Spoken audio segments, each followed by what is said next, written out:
I'll be glad to. Let us pray.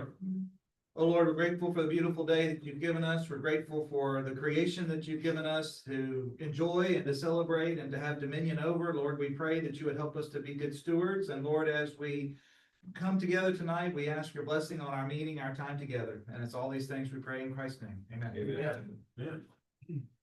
Pledge allegiance To the flag of the United States of America and to the republic which stands one nation under God, indivisible, with liberty and justice for all. All right, play ball. Then we got a waiting.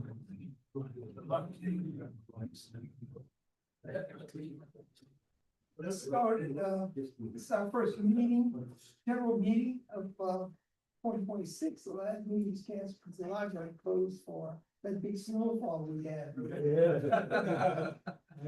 Hey, we were this close though because Natchitoches died. Oh, yeah, I did. So it snowed a few days later all over the ground. Let's start off with, we have a new guest here. In Louis. What? Robert, yes. Robert. Oh, I paid my checks, I'm not a guest anymore. Robert Kinberger, I was with y'all, I recognize half the faces and the ones I don't. I belong for a little while, just busy with kids and life and work and stuff, and anyway, looking forward to getting back reconnected. Welcome back. All right. Next, we have a report. Treasurer, do we have money to pay? We do. We got, about $2,400. Oh, good. As of the end of the year. Got a little bit extra money floating around here and there from memberships. Typically, we do it by bank account after the Summer Fly Fest. Somewhat, this year we didn't have it, canceled. Because of weather, but it's rescheduled for May the 30th. And so I'll talk about that in a second. Mixed bag. I forgot to do it, Catch. If you'll give me, move on, I'll have it in just a second. Big catch. Okay, that's fine, yeah. Fly time, what's up on Fly tying, this coming month is going to be our final, we do 3 trout flies at the beginning of the year. We started with an easy one in January, and this one was kind of medium this month. Well, we're doing a stimulator dry fly. So you can look up stimulator, but it has 2 ties of elk hair and it has 2 hackle ties. So it's a pretty interesting tie if you hadn't tied hackle dry flies before. But if you're going on the little mow or fish the little mow, I have had real good success late in the evening in the park if they're coming up and either eating emergers or on top of the water. We're doing a yellow stimulator. That color in years past anyway has been really good. And if it gets wet, you can just strip it under the surface like an emerger, and late in the evening they'll eat that. So that is coming up next month. Mhm. By the Yep. way, I do a lot of fishing out west, and I always use stimulators. More difficult to tie, but I guarantee you, they are killer flies, especially, I'll do a hopper with a stimulator, as a dropper on there. During the summertime, it's just a killer. It's just anywhere you have rippled water too, they just work great. They could be a cast, they could be a hopper. They're just a great all around fly. So, definitely want to come to March. What size we tying it in, Bill? 14. So we're it's a pretty big one, it's, yeah. I'm not being facetious. I mean, no, 16, I've seen 18s, so. Yeah. But no, we're tying a 14 because that's what works there, and it's.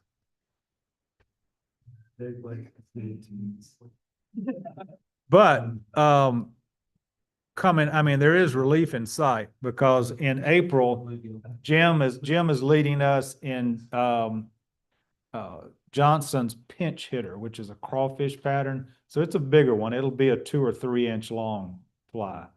So it's a big crawfish pattern. Chris Johnson out of Round Rock, Texas, has living water fly fishing. It's one of his patterns. And Jim's leading that one in April. So then we're moving into larger flies at that point. So It does. Well, speaking of meetings, March meeting, we're gonna have via Zoom, Tim Flagler. How many of y'all know? who Tim No way. Flagler is? Yeah. Yeah. What? He's one of the biggest names in fly fishing. I mean, worldwide. He's been really super popular on YouTube with his tightline videos. You can go check that. And then he does these tie-offs monthly with Cheech Pierce and Tom Rosenbauer from Orbis. In fact, the day of our meeting, he's gonna be 2 o'clock in the afternoon, he's gonna tie off. It's on Facebook and also on his Headlines videos channel. So you might want to check that out. Who is that again? Tim Flagler. And I can tell you right now, I've been to his presentation starting about 5 years ago at the fly fishing show, International Fly Tying Symposium and all that. He's just, he's one of the best towers in the country, but Oh, I know he's that. also a guide, and he's a professional videographer by trade. And so some of the stuff you will see is just amazing. So that's a big treat coming up for our March meeting, and you'll have to be a 2026 member in order to watch it online. It won't be on YouTube, so you'll have to see it today. Although we may be able to record it on Zoom and let members see it. We can figure that somehow. Okay, yeah. But then, like all these experts, They don't want it recorded. Yeah, I can understand it, yeah. Okay, and in April is our spring picnic at Coteal Lake. And then in May, I'd like to get Zane LeBlanc with Wildlife and Fisheries. I'll be talking to him soon. He's gonna be at Red Stick Day also. And talk about the Wildlife and Fisheries Bass Management Plan. So we may have him here or on Zoom. And then Maggie Human, who's an entomologist, we're trying to limit it. I'm trying to get her on the schedule too. That would be. Yeah, 'cause as you'll see in Club Survey, that was a popular topic for it. Events, Fly Fishing 101 is coming up this Saturday at Booker Fowler. We had 31 people signed up, so it's gonna be another big group. These are all newbies, right? Yeah. Mhm. Oh, yeah. Wow. And so, Do they all go to Calvary? No. No, Rich didn't recruit this time. Okay. Only 28. I've been working on Pineville, but I'm not getting anywhere with that bunch over there. Get, But in the past, we had like 10 to 20. We had one big group one year. I think the first year we started. we had a big group year before or was it last year from Lafayette came. We had about 20 some odd show up, you know. It's big. One of the biggest groups we've had. By the way, Acadiana Fly Fishing, Acadiana Fly Rockers had their fly fishing 101 this past Saturday.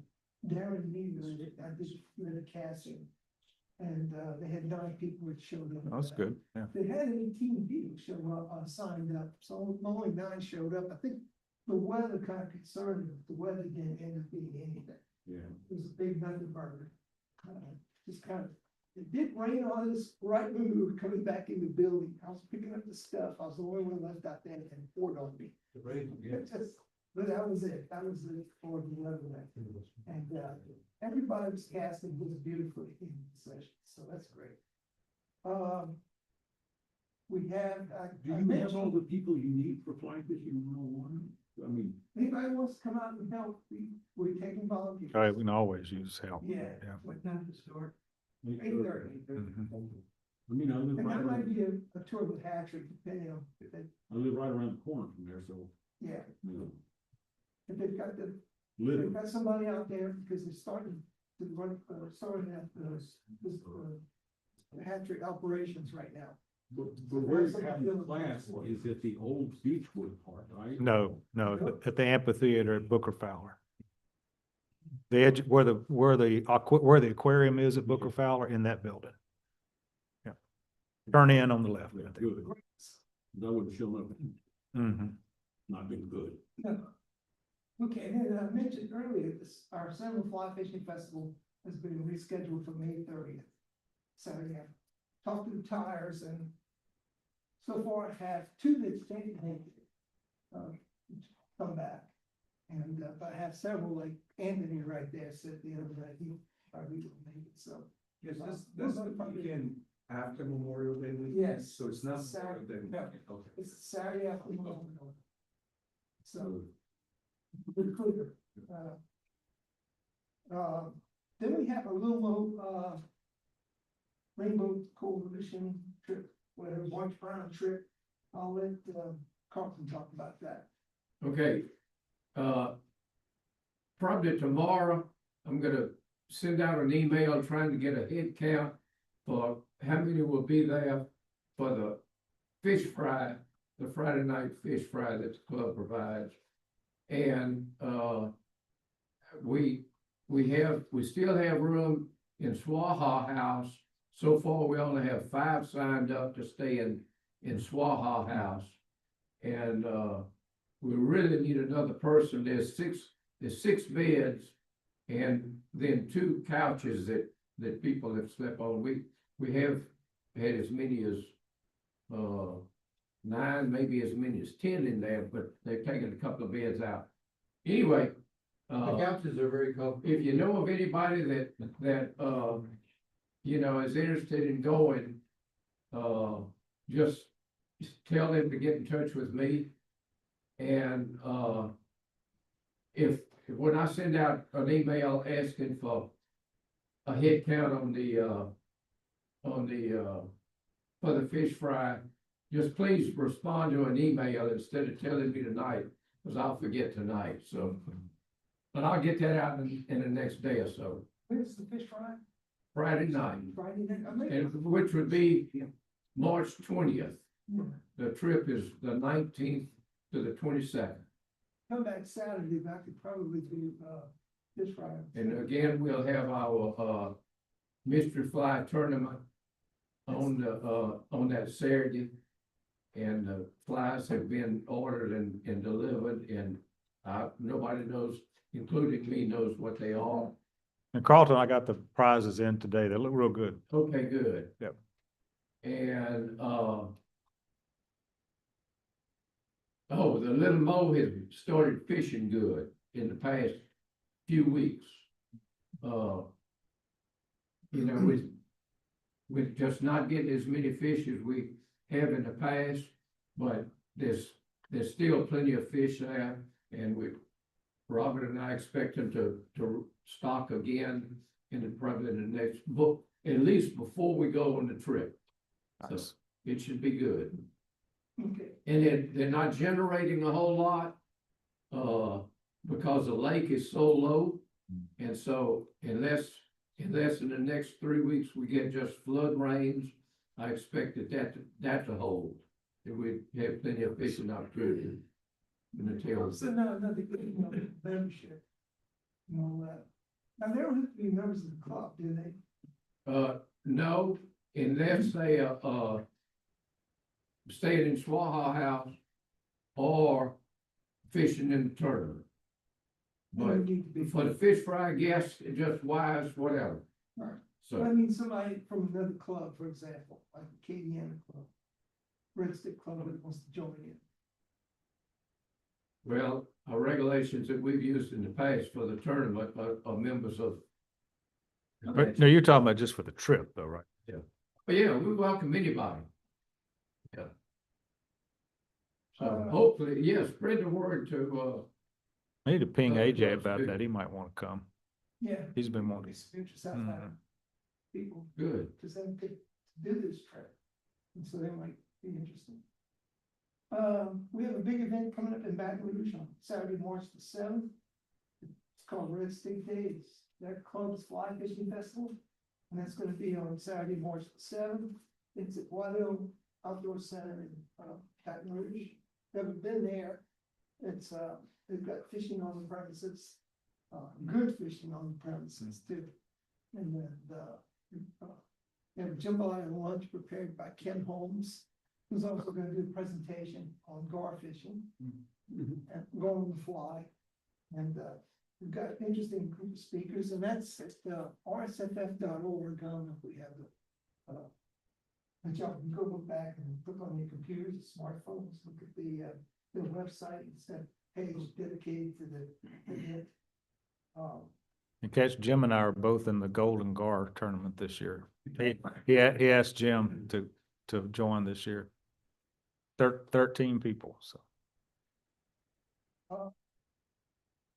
Gulf Coast Classic, it's the first weekend in May. In Gulf Shores, Alabama. This event keeps growing. That was really good. And a number of people that were at the Denver Fly Fishing Show are gonna be there.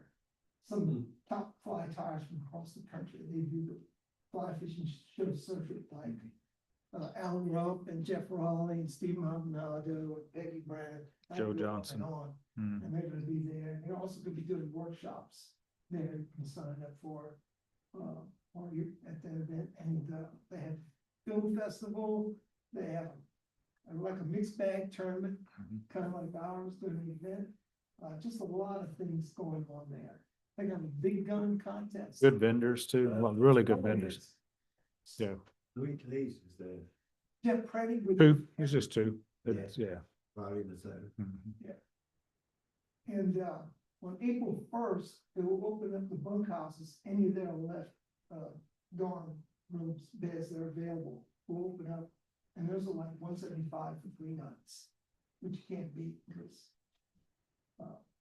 there's some, it gets pretty expensive right there on the water, but we've gone like rented a condo there that was cheaper than staying in any of the hotels. We've stayed at Foley. There's some good places. Once you get back off the road, yeah, back away from. 15 minutes. Yeah, the bunkhouses are really nice. They're not your 4-H camp bunkhouses. You've stayed in them, Mike. They're Yeah. very nice. Bisexual, so the women in there. Now, what do you mean by that? And, well, section. Well, what was you gonna do, Mike? I mean, What were they gonna do? bisection.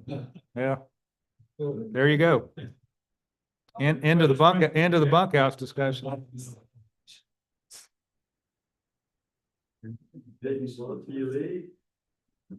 I went to Little Mo this week with my 6-year-old grandson. He caught 30+ fish, so we had a great trip. Very nice. Anybody else?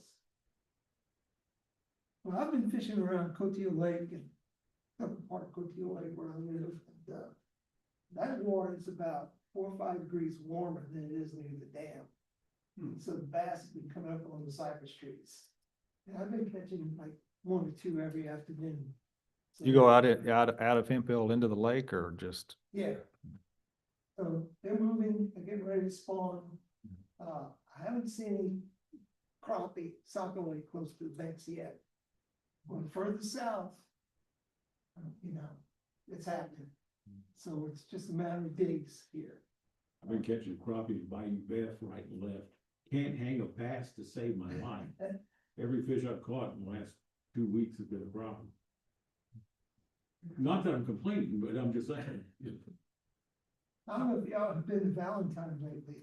The water's down. We haven't had enough rain to bring it up right now. So it's way down like this. So I was kind of hoping to go out there, put the kayak in, and go out and see big bass. And some really big. There's some nice bass in there. But, Is it still grown up at the upper end where the creek comes in? It's still all, man, that's a shame. It is. I mean, it's fun. No, I mean, it's mud. Okay. Well, yeah. Cause it was really weedy and lily pads and you couldn't even go. Mhm. Down at least 8 feet. I mean, Oh my gosh, yeah. it's way up there. Walk out to the home. So it's gonna have to have a lot of rain to bring it back up. Yeah, I'm new to the area, but when I came across the river today, I said, I bet it's unusual to see the rocks in the Red River in late February. It's usually probably way high. Yeah. I'm sure parts of it, some of the oxbows are fishing pretty good too.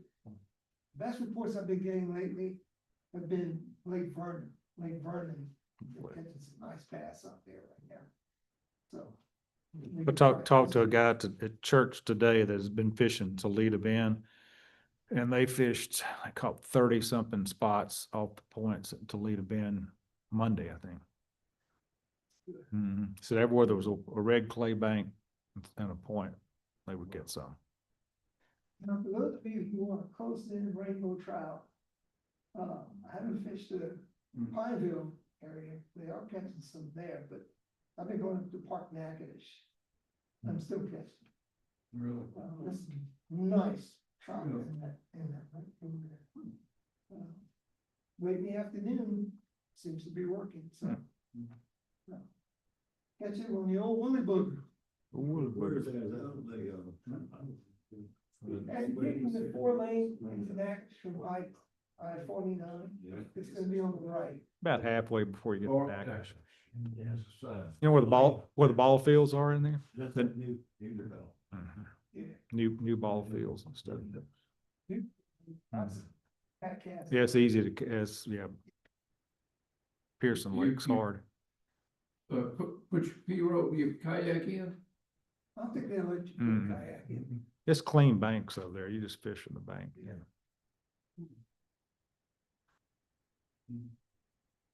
Any other reports? Robert and I just got back from Util Island, Honduras, 7-day saltwater trip, which was pretty amazing. So we gotta have a presentation from you, but obviously. Yeah, well, maybe so. It was, we caught everything except for permit, of course. We had shot. We had shot. We have. That's plenty okay, of the man with the permit, I mean, shot. I can tell you how many times I've had a shot. Yes. Cody? They don't eat. It was, 58 degrees down there the week before we got there. With this cold front that came through, that was the coldest that island has ever been, ever. Recorded temperature. So some of the. That figures, They moved back off deeper water, they're just starting to back off the flats. Same thing happened in Puerto Rico with that, I've got a friend that lives in, Yahuya. I just love saying, that's the name of the town, Yahuya. It was 46 degrees. It was the lowest temperature ever recorded in Puerto Rico, ever. Really? Yeah, people don't even have heat in their houses. Nobody does. Yeah, and the people in Yahuya, which is up in the mountains, don't have air conditioning because it only gets about 73, 75 every day. Yeah, but they were freezing. Can't wait for this global warming thing. This is blood. It's actually climate change, not really global I want warming. the warming point. Yeah, it's climate change. Okay, so, with that. You ready? Any other business? Anybody else got anything else they want to bring up? You're wrong. I'm on. Okay. I've done extensive statistical analysis here, and that's the current mixed bag standing that's been up there for a while. So Ed Jones is, Ed's not here. I'd pick on him about it. He is on fire for it. I guarantee you he is. And that Chris is determined this year. He worked through last year and didn't do too well, but Chris is determined to be up there this year. And Aaron just posted his first carp and a couple of other fish, a flyer from down in southeast Louisiana. So yeah, but 68 entries. I mean, that's probably close to twice what we've had at this point in any year in the past. So it's been really active. And if y'all don't mind, I'm gonna sit down because I need my mouse. Let's see. There's my. Let me go to share here and stop sharing. And what I'm going to talk about briefly is our new big catch. Can I minimize while you're recording? Okay, fine. Thank you, Zoom. Our big catch tournament that actually started day before yesterday. So, but you can't actually enter anything into it right now because I haven't made the form for you to enter anything into it yet.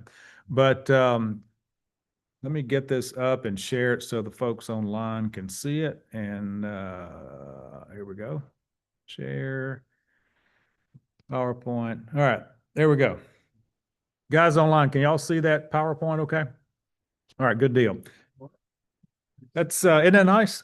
I custom designed that. Chat GPT and I custom designed that. That's right. You tell it all sorts of things and it does some pretty cool stuff. But the big catch is no relation to catch over here, but Call it Catch Army Memorial. I know we didn't catch. And my comment was you'd have to be dead for them. That's right. It's the memorial, like the Carlton Memorial hog sucker. So the big catch, we've had the mixed bag, which is a species. How many species? It can be a 2-inch fish, a 1-inch fish, or your 42-inch redfish like Robert caught and Jim's 52-inch gar.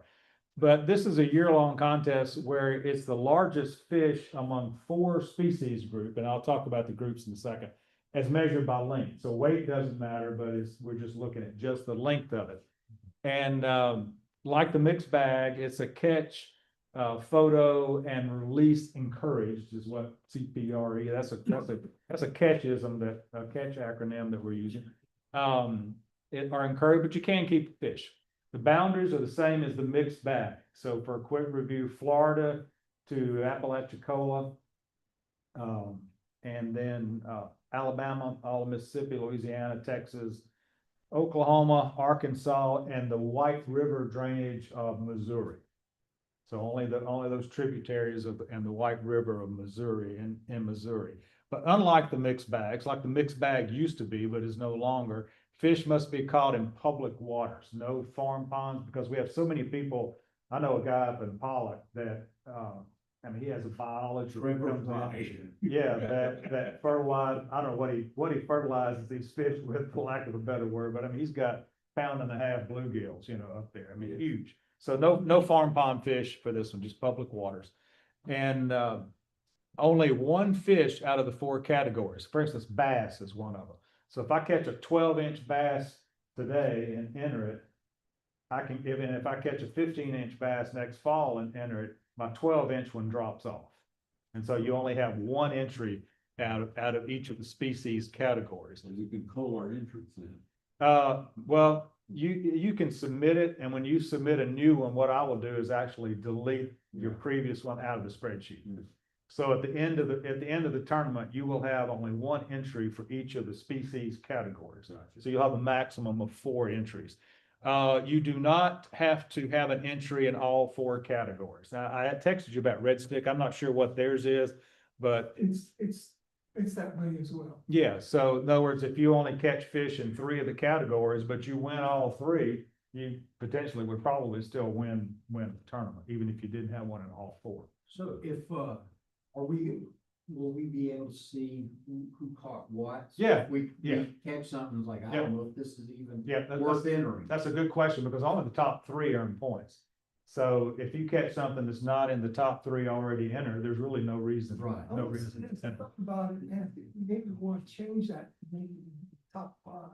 No, we can do that. And Yeah. the reason is because if you get the top one to Yeah. 4, Yeah. you can win it. Yeah. It would take somebody else to have second, Yeah, we can do top 5. That'd be even better. to beat that. So with top 5, the winner could get like 2 pools of tippet or something, some nice prize. So Yeah. something like that. Okay. So yeah. Well, So then let's just work out better. Yeah. We can do 5. 5. That's fine. Yeah. 5, 4, 3, 2, 1. Yeah. So all the rules are on the KFF website. I wasn't going to bore you going through every single one of them, but they're very, very similar to the mixed bag. But I have a question. yes. In the rules, I guess Your charter doesn't count. no.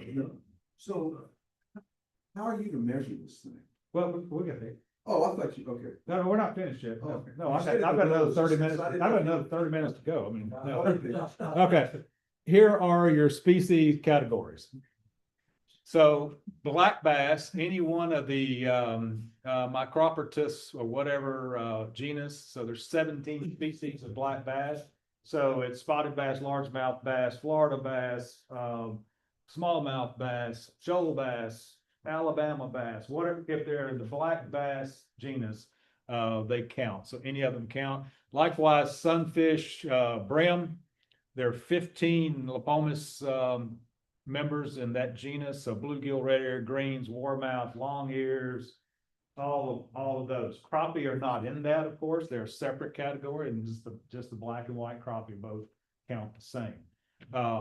So any of them count the same. So if somebody, if I catch a 15-inch largemouth and somebody comes in with a 16-inch smallmouth, they're going to beat, so it doesn't matter what the fish is, it's just the longest one in that category.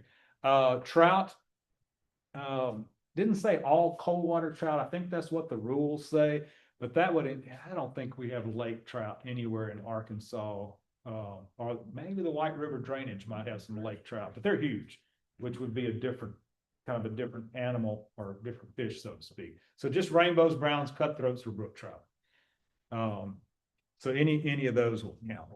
So you can have one entry in each of these 4 categories. And again, only your final entry counts. Whatever, if you have multiple entries, the last one is the only one that counts. Well, I mean, if you don't submit one that's not bigger than one you've submitted before, yeah, so there's no it wouldn't be any reason to. Because if you submit one, I'm not even gonna look, I'm gonna delete what you've submitted before. So just make sure, it just makes it a lot easier to manage that way. Question, Yes, sir. why no saltwater species? Just because we're like Red Stick, join Red Stick and enter theirs because theirs is almost all salt. It's just, there are only, probably you, me, Chris, there's only a few of us that really fish a lot in saltwater.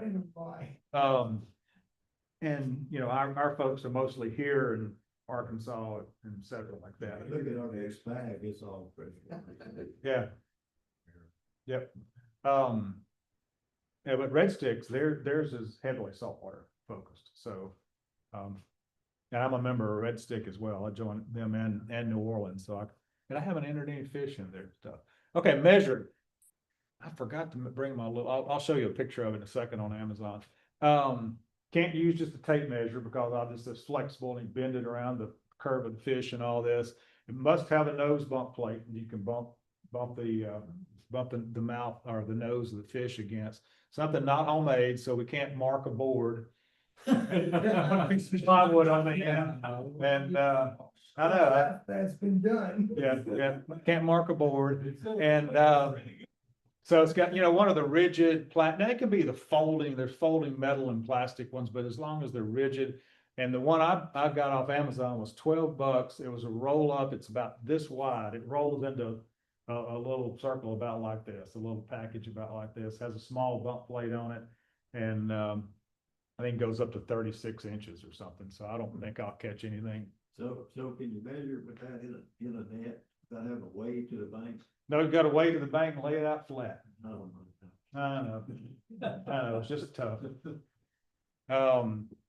Yes, so like any of those are fine. We measure from the nose to the outermost portion of the tail fin. And what did the caudal fin, I think, Kat, you put in the rules? That's the tail fin. And when you see the rules, it'll say caudal fin. Now, one of yours says, what was your rules? We need to change. It says to the fork. One on the page, on the website.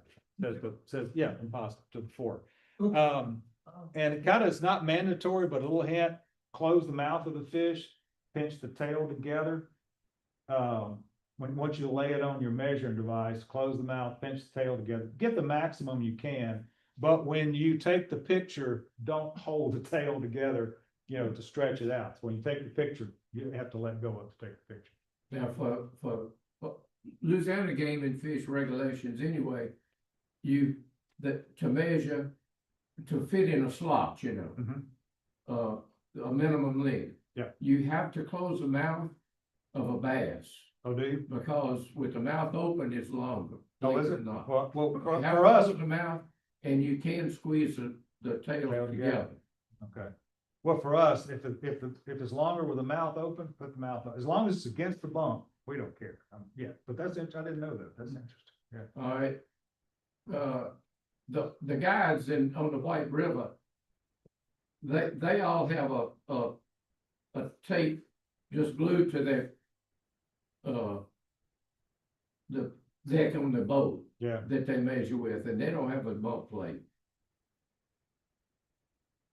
It's rigid for one. If they just have something that comes up on 0, so that we know this is the 0 point. If you hold a Yeah, so if you hold something something flat on against 0, yeah. is that good enough? Yeah, that's fine. Because you're gonna let them measure it and and guides, they're gonna slide it down to the 1.5 inch mark and tell you it's 25 and a half inches. Oh. But yeah, just make sure this, It's like all other fish. I know. So, and I have a picture of a second. So if you're holding it on your measuring device, make sure your hand doesn't cover up the mouth and the tail of the fish, so we can see both ends of it. In other words, it should look, When you say simple tape measure, like a carpenter's tape measure or a saw tape yeah, measure. your craftsman that you got in your toolbox? Nope, can't use it. Because it's, Well, you can bend it around the bend of the fish, where the fish lies flat, it may not lie perfectly flat, but the longest measurement's gonna be with like a flexible tape around the bend of the circumference. With a wooden, yardstick. Yeah, that'd be a homemade device, so, I mean, you have to have a bump plate on it, so you're gonna have to attach I something. bought one from Home Depot, I know I didn't make that. Yeah. Has it got a bump plate on it? No, I haven't.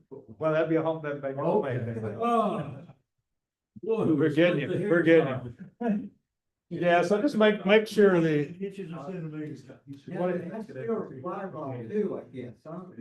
you haven't mentioned that yet, have I? All right, so this is a good picture of how fish is, measured. The mouth is closed on it, and you can see the tail. Looks like they've actually pinched the tail together a little bit, and it's there at 11.5 inches. So that's kind of a good way to do it, because you can see both ends of it. What's missing? Well, I ain't got there yet, Catch. Okay. I'm getting there. What's missing? I'm getting there. Yeah. Okay, here's the process. First, catch the fish. You got to do that. That's that is the most important part. Lay the fish on a compliant, I like that. That sounds very rudely, on a compliant measuring device. If desired, close and pitch tail together. Place your fly rod or reel near the fish, fly rod or reel near the fish so it's visible in the picture, just like in the mixed bag. I would say just now, if you leave it in the mouth of the fish, make sure it's not between the mouth of the fish and the bump plate. Yeah, I got an 8-inch woolly booger, and it's touching it. Yeah, here's Robert, he won.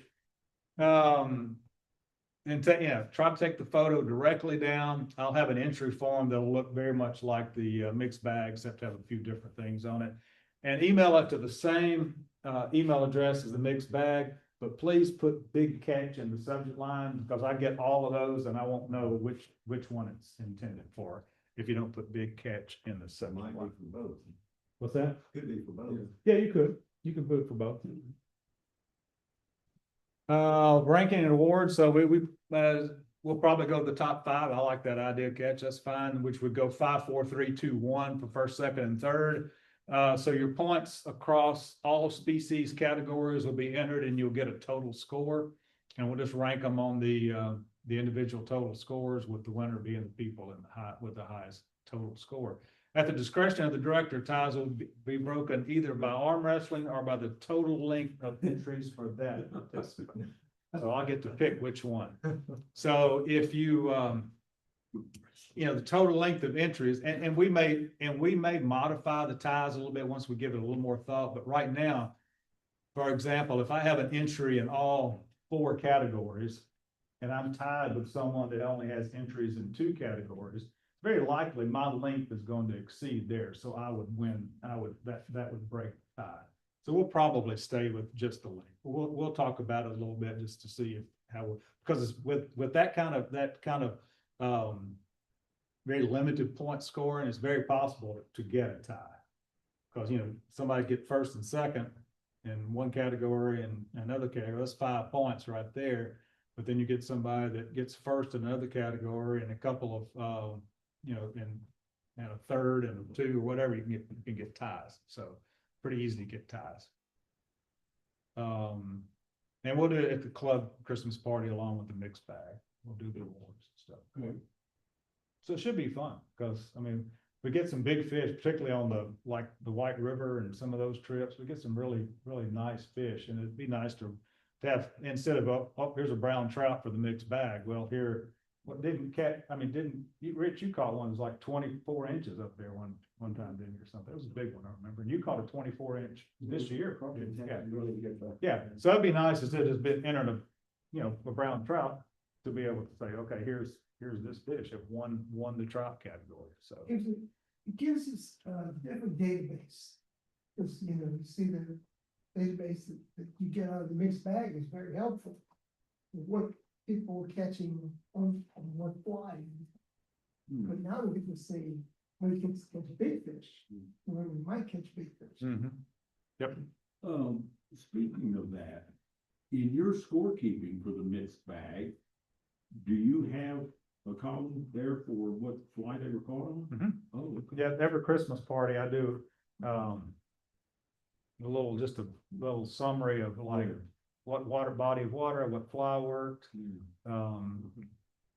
which species we caught the most of, which species we caught the fewest of, that kind of thing. Just for a point of reference, the Yeah. Crelix minnow is really popular with the crappies. Good. Relix is a good fly for anything, yeah. They're fun to tie and. Mhm. Yeah. They are very easy to tie. Yeah, Relix is very easy to tie. I've been tying. All right, questions? Any folks online, were y'all able to follow that pretty well?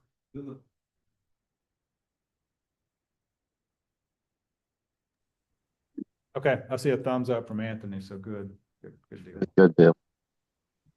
All right, questions? Anthony's out on the rig, he's gonna catch a marlin or something. Well, it says international waters, he's out of luck, so. And it's not in the 4 species category, Frank. There you go. That's true. All right, so that is all I have. Catch, I'm gonna turn it over to you. Yep, let me stop sharing. You have, which one do you want? You want your Denver. Denver? We've Okay. been first.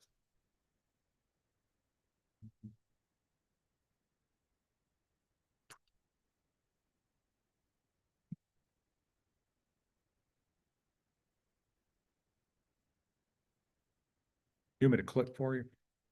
Oh, shoot, used to have a camera there.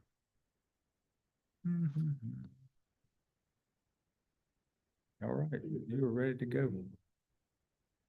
All right, so a couple of weeks ago, I went to the Denver Fly Fishing Show. Have y'all heard of the fly fishing show?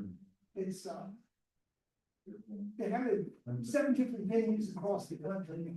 And it's, Chuck Furimsky started this in 1988 in Pennsylvania with the help of Lefty Cray. And then, he got together with a gentleman from, Lancaster called Barry Cervante, who had a bookstore. And they put on the first big fly fishing show in Somerset, New Jersey. And they needed 1,600 people there to break even. They got 6,000. The next year they had 10,000. Next year they had 14,000.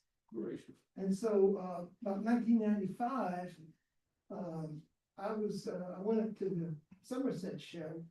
I happened to be in Philadelphia for some work training, and I found out that the show, was an hour and a half from where I was going to be at. So I spent the weekend after the training sessions was over that Thursday evening. I drove up to Somerset, which is not half away, and went to that show, and it was amazing. It's the biggest show I've ever seen in my life. They had hundreds of vendors and exhibitors, all the big names at the time, a lot of big names, people that were legends in 20th century fly fishing, fly time were there. People like Lefty Cray, Bob Klaus, and Bob Popovich, George Harvey, Ed Jaromsky, Ed Engel. I could go on with these names all day long. But the thing about it was I got addicted. And it turns out over the next 7 years, I would plan my trips for the training in conjunction with the Sunset Show. And then they changed the train office to Dallas. And I went on my own dime there. And that last time, they had like about 3 to 4 feet of snow. And I said, I'm not doing this anymore. And it turns out the next year they started the Atlanta Fly Fishing Show. And I've been going to that ever since. The weather bomb that show this year, our guy was out there. He said he'd only visit 1,400 people. He visited with 14. Yeah, they had, Storm. they had, Yeah, storm. they had like, yeah. Storm. Yeah. We got Same song. Louisiana. Yeah. The Atlanta show though got canceled. There was some change in management and they caused them to have to go look for another location. They couldn't find it in time. And, so I was kind of disappointed and, Jeff Raleigh, who's one of those weird tires we talk about, it's a classic every year. He said, why don't you come up to Denver? I said, well, I've never been to Denver show. It might be too much snow and all. He said, no, it's not like that. And so I went to the Denver show and, held at the Gaylord Convention Center Resort, which is actually on high plains out there outside of Denver. In fact, you can see Denver, this is from the hotel. You see the city of Denver and the mountains all across the background in there. And they've only had about 50% of snow level. So, you know, hopefully it won't snow, because they're worried about that this year. But the show itself was as big as the one I've been to in Somerset. It was huge, a lot of floor space. And just everybody was there, as far as broad companies, real companies, accessory companies. They had, it's at any one time you had like 6 sessions for seminars going on. You had casting on one of the 2 casting ponds. They should test rods out. They have fly time theater. They had workshops going on. It's just an amazing experience. And so if you've never gone to one, I highly encourage you. I talked to Chuck, he said, we'll have one back in Atlanta, 2027. I strongly recommend going.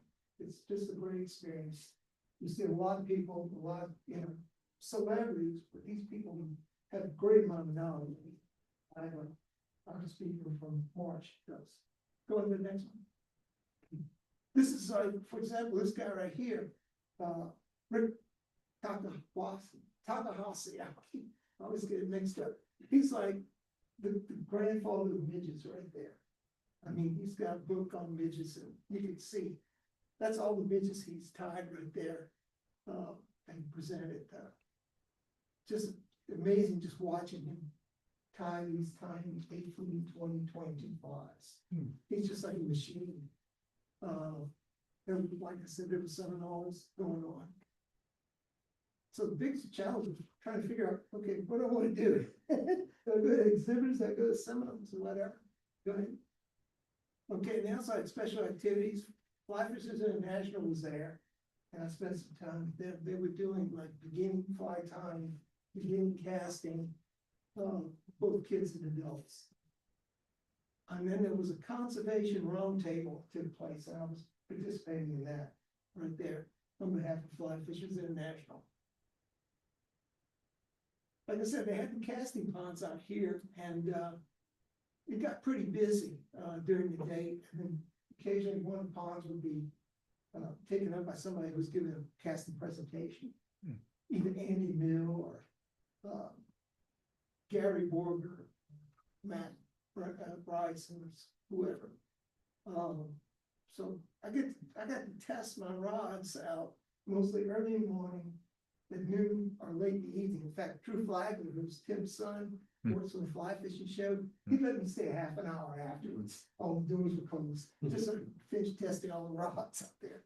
And then that gentleman right there, on there, this is kind of some neat stuff they had. This guy was actually drawing rainbow trout and other species on a watch face. And he was just doing that. And you'd see it on the TV right there. And it's like, he was doing this on a canvas this big. He's doing it on something this small, this tiny.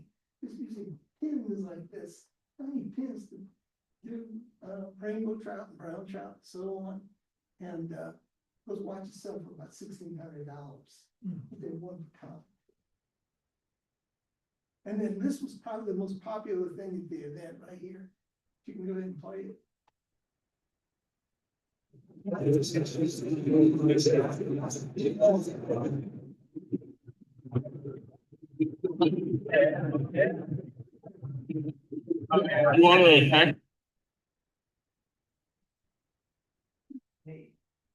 they are, they're magnetic. And the main place, laser engraved like that, just takes seconds to make. And you can get they had like, you know, like rainbow trout and bass and whatever, you know, as stock photos, but if you had like, you know, an image of something like a Saatchi Club logo, in this case, it was Gulf Coast Council logo, I just sent by email, they picked off the email and they put it there and then did the name on there. And, they did, over 300 the first day. And these were $30 each, so you can figure out how much money they want to make with this. And, you know, there'll be a line of 20, 30 people waiting to get these. Everybody had one, at the end of the show, everybody had one of these nameplates. The name of the company is called Clean, and I think they're gonna be, exhibitor either this year or next year at the Classic. I've already signed up for next year. Okay, so one of the things I've wanted to do was check out all the new rods, you know, seems like every 6, 7 years, there's a cluster of new fly fishing products that hit the market. In this case, it's rods. In the last 2 years, they just have, you know, big number of rods, new rods that have come out. And so I had plenty of rods to test. I tested 37 rods, and these are just some of my personal favorites, recommendations. In general, they're all good rods, you know, they don't make bad rods anymore, except, you know, sub 200, like White River rods go downhill since Bass Pro bought Cabela's, but otherwise, everything is $200 on the top. It's just gotten better and better. They're taking the technology that they had 10 years ago and putting it down to the lower price rods now. So these rods are lighter, they're faster, they're everything. Okay. Oh, I just wanted to point one thing out. And they are more expensive. I've had to adjust on my blog, my price range in there because of inflation. This gives you an idea. 2017, my brother-in-law bought a couple of Sage rods. He paid foundation. That was the bottom line Sage rod. Still made in America. They were $350, and now they're $550. If you take in inflation, which has been 32% since 2017, the adjusted value is $460. The price of rods has outstripped inflation, and the reason is because fly fishing keeps growing, and new people enter the market, and demographic is mostly middle to high income people within the sport. And so as long as people are willing to pay higher money, hey, guess what? I'm gonna sell you something for more money. I'll take your money, thanks. The premium rods that I casted, Douglas Sky G, the best, probably the best of any I casted, but just a notch below the Scott Sector and the Hardy Marksman Z. What makes these rods special is how light they are. When you have a strong wind blows like we did yesterday, you probably blow the rod away. They just a lot lighter and a lot stronger too, because they use nano resin stuff in their construction. Good. In the mid range of 8 weights, these were all 8 weight rods I was testing. There's a lot of good value there, a lot of great value. All these rods are now using nano resins, and they're all very light to hand, well balanced. Y'all know what I'm talking about when I say balanced? When you put the rod in the cork on your fingers, the tip doesn't go down. It goes up like this, it stays up.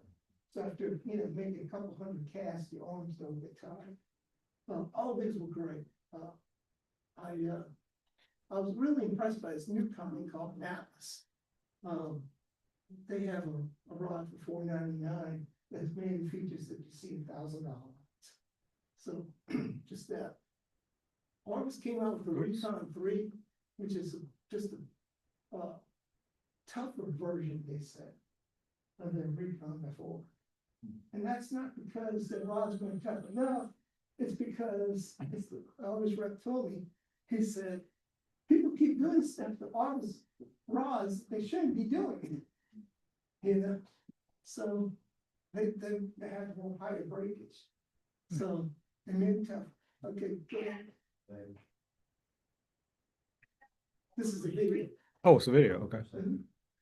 Hey guys, Jared at the Denver Fly Fishing Show. I'm here with Atlas Fly Rods to show our new rods. We got a very nice light blank, floor grade cork, Cerakoil stripping guides. And so we're out here, one of the lightest rods in the market and half the price. Come check them out. They're here. What's the price point? $499.99. Wow, that's amazing. Great rod. Excellent. Come cast it.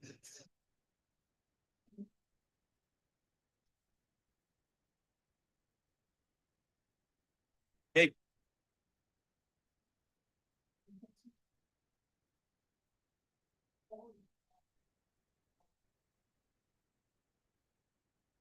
Not necessarily so challenging, but definitely great rods. KFF's been made in Korea now since they started. And that's still one of my favorites. KFF Vancouver Coast. Airlight is a product that's one, it's also carried by Amy from Ross Reels, Amy Reels. They make this as their rod one now. So, and it's a great price point for a fly rod. And then the Lamson, which is what No Wake Outfitter sells. Mhm. I have a Velocity, that's a great rod, absolutely awesome rod. The Cobalt is a little bit fast. Argus Clearwater has always been a benchmark for this, for the value level. And then they have a Lamson Liquid Max, which is a very good rod as well. So Lamson makes some great rods, and then in South Korea, like I mentioned. The one thing I like about rods in this level, they're more modern, a little more modern action than the premium rods. A lot of premium rods are really fast, ultra fast, so fast, some of them. I'm a modern guy, so I like medium fast. I don't like it too slow, but I like medium fast rods. And these fit the bill right there. They're great for casting on kayaks, for making pinpoint casts at short distances, but also for delivery. And at the budget level, but you know, I really don't find too many budget level 8-weights that are really good. But these three are really good. Argus Encounter's always been pretty good 8-weight, but this Echo Lift is really good. The Douglas ERA might be the best rod under $500. And I'm not kidding. It surprised me. It really did. And so Douglas is selling a whole bunch of these, they told me. Now, I do a lot of specialty fishing for bass. And like I said, I kayak, I like shorter rods. And so these are some of the rods that I looked at. It's at budget level. No, these were just any level. The Winston Air 2, if I had, if you have any kind of, pull on my spin, best rod, that's that right there, that Air 2 868. It's just a fantastic rod. So is that TNT Exoset 88. Redington Big Game, that one surprised me because I have Redington Predator rods, which are 8 feet long, and Predator got rid of the 8-foot lengths. They went all 9 foot. So I went to the Redington guy, and I was telling him that, and I said, I'm disappointed because I have the 8-foot rods, and those were great for fishing in cypress trees and fishing tight waters and everything else. And kayak fishing, he said, we got something you'd like. It's brand new. In fact, it's not even been announced yet. So he showed me Big Game 8.3, and that was 8'3" with an inch rod. And it was fantastic. It was just delivered pinpoint at 20, 40, 60, and 75 feet. So, which I was surprised they got that for. So it's just a great rod. And it's $399, so that's a great price too. And Remington has great warranties. They all do right here. I have an Echo 84B that I bought a couple of years ago. Right when it came out, in fact, I think I might have been one of the first people to have one. And it's a great rod too, and it shined with all the others. Go ahead. Well, with Redington, I'm here with the new Redington Big Game series. This is our third iteration of our nano resin technology that we've come out with a few years ago, following the EDC and our Predator Salt. These are our big streamer huckers. We have come out with 9-footers, and what I'm holding right now is our new 8-3s. Really excited about. So the 8-3s come in 6, 7, and 8 weight. They have a stiff tip that bends into the midsection, accessing a lot of power. So for Titan tapers, predators, outbound shorts, they're really ideally suited at moving big lines that like to move big flies. Don't shortchange them on your typical trout tapers. There's some that work really well on them, but this is really for the streamer junkie that loves to get out and throw the big meat. What's the price point? Price point is $3.99.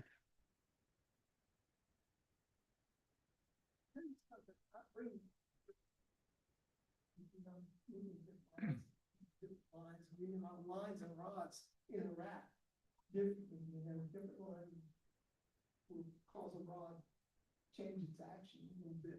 So I actually bring a bonefish line with me. And I tried my bonefish 8 weight on that rod right there. And it just really, he says it's fast, but really it's not as fast as some of the rods that are out there. Not as fast, for example, as the lines of cobalt or the TFO moment. So actually, it's really good rod. With just any kind of fishing like that. Good. And then the trout panfish rods, anything that's in the premium mid range, I look at that as a trout rod. Okay, I'm not going to use those for bigger fish. Like maybe some lucky. But the Wisdom Pure 2, that thing is so super light. It casts itself. I mean, you pay $1,000 for a fly rod, you want it to cast itself, right? This one does. I kind of had to readjust my casting. And AJ Rosenbaum, who was there. By the way, there was Dan Fromey sighting the first day. AJ and I and Wayne Schnell were talking, and this gentleman comes up and puts his hand on my shoulder. And it was Dan. Oh, he's living in Texas now, so. Yeah, can you uncover your mic? I got a text. You're kind of hard to hear. It's under the flap of your shirt. Oh. Yeah, just uncover it. But yeah, put it on your little pedal. Okay. Okay, and but these are all great rods for trout fishing in there. And then in the value category, this new Airlight Verse, that's a new company that's owned by Abel and Ross. And it's a great rod for the money. Ours Clearwater has always been a good rod for trout and panfish, and the TFO Pro 3, same thing. What really surprised me again is the fletching category. I have a couple of Remington classic trout rods. That's always been a great rod. And Remington rep told me, he said they're going to continue to make it for forever because it's one of the most popular rods. But the Mojo Trout was really good. And this new Cortland Guide 480 for just $139. It really is a good rod. It really is. So, if you're looking for something that has a warning that casts great, that you can use for both trout and panfish, and either as a backup rod, maybe if you're on a budget as a primary rod, that's some great options in here. And then a number of new reels, but what really impressed me is these value saltwater reels that just came out. All of them are combination of machine and die cast. And reference back when I started the Scientific Anglers, and then a little later the August Patent Kill, those are both die cast reels that we use in saltwater all the time. So there's nothing wrong with die cast. What's different with these is they're large arbor, they're center line drag, and they're all seal drags. These are all seal drag reels. So you take them in salt and surf, you don't have to worry about it. And they all sell for $200 or less. The first center line drag reel I ever owned was a Ross Gunnison. And this was back in 1994. It was $180. And so inflation hasn't, we have some pretty good value up here. Okay. And then accessories, there were all kinds of new fly tying materials. I picked up some. These new squama. Waiters are just fantastic stuff. I mean, that's just amazing. And then waterproof bags from everywhere. When the first waterproof bags came out, they were like $200 to $400 because the zippers themselves cost $100 a yard. Well, clothes are still priced where they are. Their prices never go down. But now you have everybody in out there that's selling waterproof bags that sell for half that cost.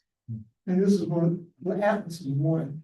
Go ahead and hit the next one. And this was another one right here, Adams built. How you doing? I'm Mon Adams. I'm the owner of Adams Built Fishing, and I want to talk to you a little bit about our new Wonderless Bag Series. They're waterproof bags. The things that kind of set these apart, we did a couple of things that are new to the industry. We built a pocket on the front that allows you to not only store your flies out of the way, but you can also tip it in here, run it out the bottom right here with the two little holes. So you have tip it right at your fingertips while you're fishing.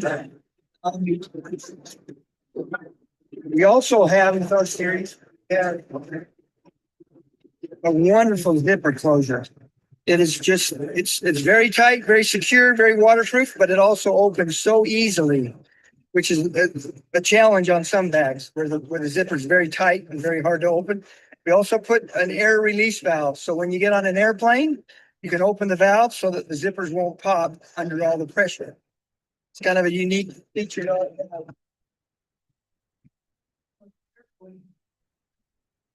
had times when it's been nice to be able to just pull the bag, just in tight and film like that, so. Okay, so that was basically it. But there is one little story I had. While I was at the show, I was looking for a new pair of waiter boots. Because I bought some at Bath Shops last fall was an emergency. And it was so tight. And I tried on maybe 8, 10 pairs of boots. And they were all tight. And I came up to Adams Built right there. And I told him what I was looking for with Mark Adams. I said, I'm never gonna find any fit my wide foot. He said, I got the same problem. Since I have a wide foot. He said, that's why I designed these boots the way I did. I said, oh, okay, let me check it out.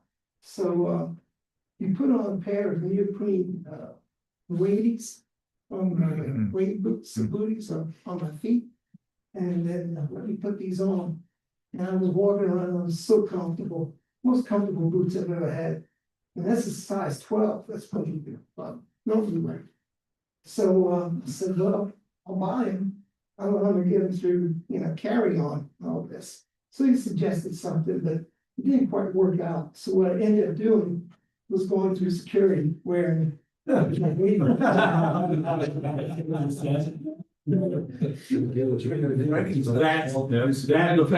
the next. Yeah. But they're so light and everything, but the fact that they fit my feet comfortably, my big wide feet. I was just so happy. And I also got them on sale, they were like 30% off at the day. So they were, I got them like $139. Wow, that's good. Yeah, so he's got some quality stuff right there. All right, any questions on that? Appreciate it. Good info. I will say public service announcement, Yeah, always waterproof backpacks. If you don't zip the last 2 zippers all the way shut and you go underneath the water, Jerry's cell phone will get wet. Jerry's cell phone, whatever. now shut James. Cell phone go in, right? If you zip it correctly. No. He wasn't worried about me, he was like, oh, That's what I said, how's my phone over there?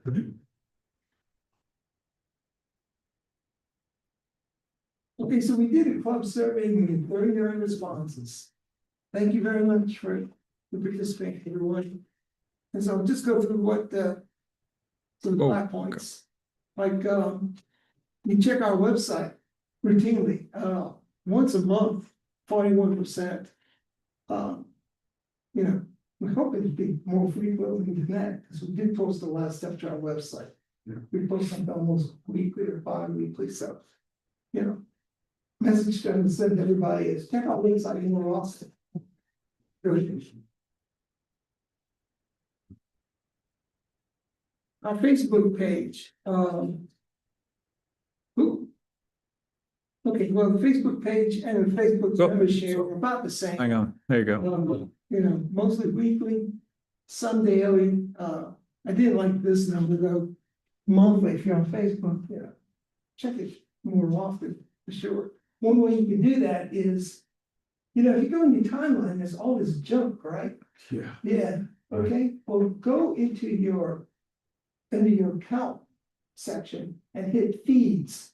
Hit what? Hit feeds, FEEDS. And it'll take you to a page where you can just look at friends posts, you can look at group posts and just page posts, just the stuff that you followed. And you won't have to see all that other nonsense out there, okay? And so, that's one way. Good, and you can also bookmark the Cosachi, Facebook pages as well. Okay, next, Hey, that's next. go ahead. Oh, okay. This is very good. Hub seems to do a good job, very much fulfilling our needs. Go next. And then some of the responses and, one of them was, for example, suggestion of knots and ratings, insect life cycles, and we've had quite a few people ask about entomology. It's one of the reasons I thought about having a speaker this year, later this year, on entomology. Next. If KFF was to have a quarterly Saturday morning open time session, would you be interested? And this one, we didn't need to have, you know, majority of the club members, we just need to have some, okay? And we obviously do, and we've already had them, what's beans and bobbins. We did that, Carlton was there, Anthony Fowler was there. And so we'll try to have another one sometime in April, May, June session. Next. And same thing with the Saturday morning casting clinic. Red Stick does once a month. They have Saturday morning casting clinic. That may be a little too often, but we can definitely do one a quarter. And so we'll start looking at dates for that. Like over at the park or something where we Yeah. used to go. Yeah. Somewhere around. Okay, any questions, not interested, was there another day? And some people said it's too long to commute, but that's okay. This one is interesting. What type of fly fishing interests you most? And I knew we were different than Red Stick, because Red Stick is definitely saltwater fishing. Mm. But we're quite different, because just about everything here is freshwater. Trout, panfish, bass, lake, smallmouth, creek, river, stream. So we're definitely a trout, freshwater club. Not a question. No ditch category?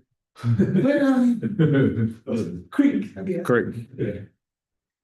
What main topics interest you most? And, fly fishing techniques, that's always been very popular. Guide or local expert, fly tackle and gear, which we did a little bit of that tonight. Club member adventures, your presentations have always been very interesting. That's why I'm getting it, right? Okay. And that goes for anybody, goes to share, club adventures. Knots and leaders, we talked about that. Katie Henner wants to do one like that. A meeting. Fisheries biologists, those are always popular. So, this was not unexpected. It's just that, kind of figured what it might be. And then suggested meeting topics, that someone bamboo rod building, on there.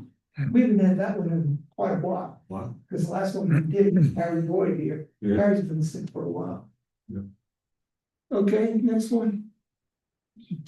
What types of flies are you most interested in learning to tie? Any and all flies, 408. which is what we kind of did, right, Bill? Mhm. And then trout, panfish, nymphs, and then pretty much poppers. We talked about this, doing a Saturday, popper cleaning, we just did one for the Alto Club. I saw Anthony did that. Yeah, Anthony, He's an expert. Anthony and Burley, yeah, y'all had a great turnout, Anthony. yeah, That's so really that good. would be a good option there, because poppers take a little more time, especially if it's still. Well, once he was building, I'd be afraid to fish. That tree behind me on my back cast is gonna eat it. Yeah. 12 hours in that one pop. The one I like here catches dry flies is almost the lowest, and that's what we're doing next month. Yeah, We're trying to elevate it. Yeah, we have to elevate it, so. yeah, it's a tough.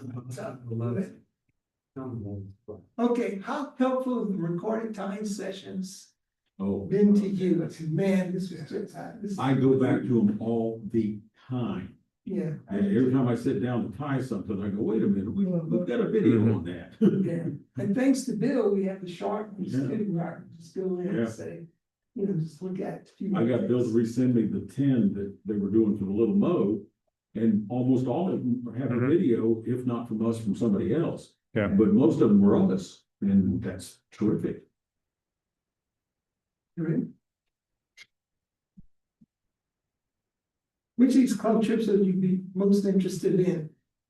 And no surprise there, North Arkansas, smallmouth, trout. Robert, that's interesting. Little Missouri weekend. Carlton's been doing. And then we had a weekend Louisiana saltwater marsh trip. Trying to work with somebody there, organize that club trip. Does Point au Chien still have the kayak launch and all that there? They still run that? Oh, yeah. So the point I want to make with this is we definitely have some interesting trips. If anybody wants to organize a trip anywhere, all they have to do is just say, hey, I'd like to organize this trip. Or organize, Saturday morning trip somewhere. And just let us know, we'll send out the email to the members and say, hey, I'm going somewhere, doing a fish food day or whatever, fish for the morning, whether it's Cane River or Kincaid or Fulton Lake or someplace like that. Just that, because it's crossed my mind on quite a few occasions, like when I'll go out. And, there might be one or two people in the club I might contact and have going, would you like to come? But it would be nice if, like, say, hey, I'm going to Toledo Bend on my kayak. And I don't know if we could send it, like you said, maybe send it to y'all and then let it Mhm. go out to the club. And if Sure. that Oh, way yeah. people want to kind of get together. Absolutely. And do that, that would be good. You can also post on your Facebook group chat. Well, That's what that'd be pretty. yeah, but nobody's looking. $75% of the club does. So But, they say. At least once a month, at least once a month. yeah. Facebook. But yeah, we just send an email. Is it easy for y'all to shoot out a club wide? I mean, you- Oh, yeah, super easy. So- Yeah, it doesn't take but a second. That's why Carlton sends me his little Mo emails and I just send them to everybody. Okay. Suggested trip, fly fishing for marlin in Mexico. Yes, rethink that. That's right now. Not now. Puerto Vallarta, for sure. What is a marlin? Small up in Minnesota. Get killed on land or blown out the water. All right, speaking of that, I am hoping to go in April to the Driftless area of Minnesota or Wisconsin. If any of you have ever fished it, I would appreciate Yeah. hints on where to go. Is it the Mountain Waters area? No, Boundary Waters is northern Minnesota. This is southwestern corner of Wisconsin, southeastern corner of Minnesota. So I'm gonna be up there mid-April. Yeah. Tons of little streams and Mhm. creeks and Mhm. rivers. Yep. To fish. Kasatchee Maybe Bayou.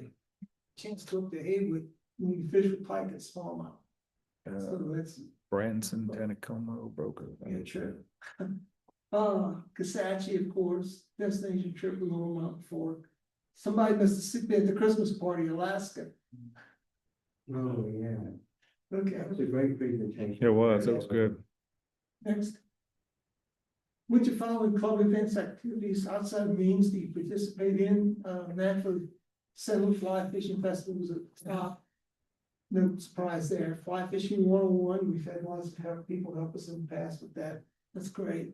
Christmas party, spring picnic, summer workshop, so we're gonna try to keep that going. We started back up last year. National Hunting and Fishing Day, we had some, and then look at the bottom, Sugar Day Fest, Mhm. which Mike can tell you, we have trouble getting volunteers for that, Yeah. so no surprise there. Next. Just on this, I think we need to plan another fly tying 101. Remember, we used to do fly tying 101? So we'll Yes. kind of start pinging folks to see what interest would be in that. Well, probably not members of the club, Mhm. some might be, but. Maybe after the fly fishing one. Fly tying 101, yeah. So, Fly tying. and we did a fly tying 101 one year here in the small room across over here, and it went over pretty well. But we had like, David, that was your first time last 2 weeks ago, Yeah. and there were 3 other people here that was their first time too. So, yeah. So anyway, Come up with some dates. And we'll do okay, it. all right. Is there another activity or thing you might suggest the club consider? SWAT, you've been in that a long time. That a long That's a time. good. About 6-7 years, I think. That's a very good. Yeah. Good idea. Next. Which of the following committees would you be interested in serving on or leading? We know fly time's popular, so. Yeah. there are plenty of volunteers. No, they just want to correct what we're doing. So Yeah. it's- Plenty of volunteers there. Who are they? Get them lined up. Yeah. yeah, I want to know who they are too on the fly time. Cold water, internal events, tournament, social media, external events, which is National Hunting and Fishing Day and Sugar Day. There we go, Mike. Poor Mike, nobody likes him. Okay, next one. And just some additional suggestions on here. Aaron posted this long thing about the YouTube videos on there. Which we're gonna keep doing it. It's good. All right, that's it. Good info. Good stuff. Yeah. That's good.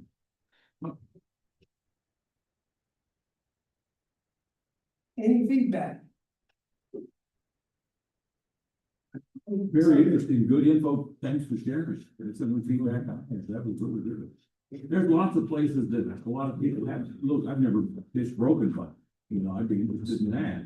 I've never fished Cassachi Bayou. So, Wait, you never fished it, it's such a bite? nope, not yet. Now, It's pretty dry right now. I've fished a lot of other creeks and bayous. Yeah. Just in the last few weeks, I've probably hit 6, so. So that was great feedback. Anything else? The church I serve, Palestine Methodist in Ball, is having their wild game supper this Saturday at 5. We'll have dishes with venison, elk, and duck, and I'm gonna put my specialty blackened sac-a-lait. So, Send me an email on that. just follow Phil Robertson's recipe. What's that? The Phil Duck Commander's recipe is what I use, but Send me yeah. an email on that. Okay, I'm interested. I don't, okay, I'll see what I can find. Okay. When does this start? Saturday at 5. Oh, this Saturday. Yeah, this Saturday at 5. So, You can reply to one of mine, Kevin, too, if you've got Okay. any of mine, and I can send it on to Catch. okay. I might have yours somewhere. I'll have to dig around and see what's on. Anything else? It's good, Catch. It's good stuff. Or- All right, guys on the online guys, let's see, I don't think I want to ask that you have the mic. No, here it is. Anything from you guys online before we head out? Nope. All right, good deal then. We will sign off for the night. All right, thank you. Appreciate the good programs tonight.